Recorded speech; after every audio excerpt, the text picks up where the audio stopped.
Penyergapan yang dilakukan Satuan Tugas Batalion Infanteri 133 Yuda Sakti berhasil menguasai markas kelompok kriminal bersenjata KKB pada Kamis 25 Januari 2024. Markas yang berada di Dusun Sagu, Aifat Timur Jauh, Kabupaten Maibrat, Papua Barat Daya itu diketahui milik pimpinan Manfred Fatem.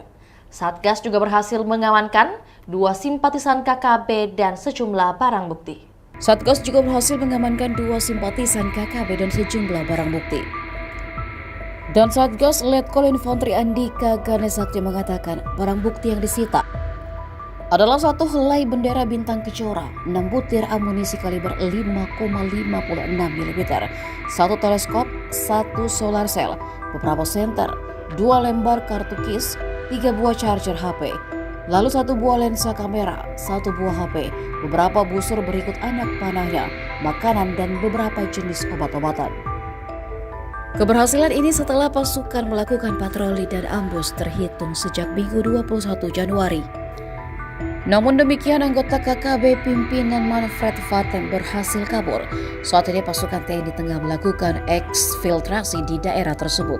Itulah tadi berita hot news kita pada hari ini. Saksikan berita hot news lainnya hanya di kanal YouTube dan Facebook Tribun Timur. Download Tribun X sekarang, menghadirkan lokal menjadi Indonesia.